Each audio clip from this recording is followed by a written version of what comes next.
What's happening, my fellow geeks and geekettes? Welcome to a brand new episode of Cosplay, Chris, and today it is a very quick Pirate Batman 2.0 update, as well as my game plan for Oz Comic Con Sydney 2017. Now, like I said, this is a very quick Pirate Batman cosplay update. I'm still waiting for my shoulder and bicep armor. I have been tracking it with USPS. It has been in Sydney for 4 days. It came from New York, then Dubai. It has been sitting in the holding area in Sydney for 4 days now, so I have no idea what they are doing with it. It's Friday. Hopefully it arrives today, if not Monday, because let's face it, the clock's ticking. The countdown is on to Comic Con, which is not this weekend, but the following weekend. So today's Pirate Batman 2.0 update is something that was very last minute. It was very spur of the moment. I've decided to add dreadlocks to the final look of the 2.0 design. Now, I am eventually going to be tackling a cosplay of Jack Sparrow, and this got me thinking that I wanted to do something similar for Pirate Batman. It just made a lot of sense. If he's going to have the facial hair, he's going to have some gnarly and ratty hair. So what I did is I went to my local costume shop and I got myself a hippie dreadlocks wig. So this is the packaging it came in. I did want a dark brown. I did not want black hair whatsoever. I just think it looks way too glossy because it is artificial hair. With a brown, you can soften it with baby powder. And first things first, when you look at the wig, you can't fit the whole thing in the cowl. So this is where we're at, and I'm gonna do a demo of me popping it on, but overall, I am so happy with the end result. It turned out worlds better than I had anticipated. In terms of the trinkets and jewelry, this is just like leather thread I got from Spotlight. This trinket was also from Spotlight. I have no idea what it was used for, but I was able to group 3 dreads and thread it through and then plait the end. Yeah, I know how to plait. Vice versa, I've got a little bead here and some more leather wrap on this dread here. Now, in terms of treating and weathering the dreadlock, because like I said, they were very glossy to begin with, a very gloss brown. I wanted to dull them back down.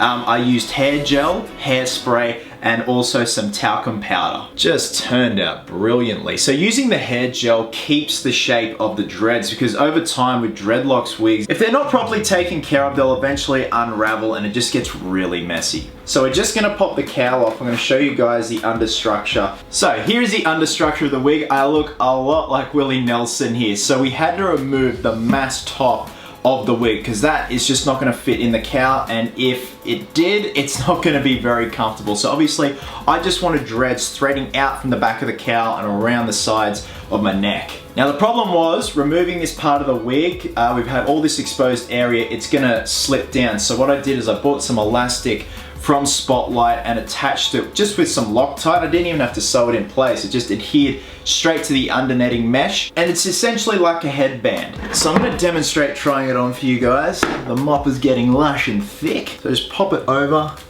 like so, and it's seriously so comfy. Ah, hey man. Whoa. Ooh. There you go. Beautiful. I probably will do some fiddling with some dreads on the side here, so it kind of brings the sides back in a little. You gotta keep in mind that the dreads are on top of my ears, so that's gonna push the cowl out even more, whereas with my life cast, I actually removed my ears. I'm a sicko. Overall, I just think it's a really cool looking touch, so I'm very happy with the end result. Now, I also have been working on the torso armor. I did remove the popped collar, which you guys remember when I first got this armor, and it's not one of those things where once I've removed it, it's gone forever. It's just a matter of re-riveting it into the neck area around here, which is no big deal. I just wanted to see how the final cosplay looks once the shoulder pads arrive and I've riveted them to the armor itself, just to get rid of that neck piece. It just adds a lot more movement to your head. See, look at that. Been in Sydney since the 18th. It's had quite a journey, so yeah, New York, Dubai, Sydney. I don't know what the hell they're doing. Are they just playing soccer with it, or it's just sitting there? Give me my shit. I'm gonna leave this on for the rest of the video. So, the game plan for Oz Comic Con Sydney 2017, which is coming up, not this weekend, but the following weekend. So Saturday, I will be my DC EU inspired Red Hood. The game plan is If all goes well in terms of the weather, if it's not too hot, I will be doing the Nightmare variation. If the weather is going to be a lot warmer than usual and it's going to mean Sweat City and, you know, Dehydration City, it's then going to probably be Sleeveless Red Hood. And it's one of those things where as much as I want to do Nightmare Red Hood, I'm all about comfort with cosplay, guys. I usually choose very elaborate cosplays with lots of armor and everything. It can get quite uncomfortable.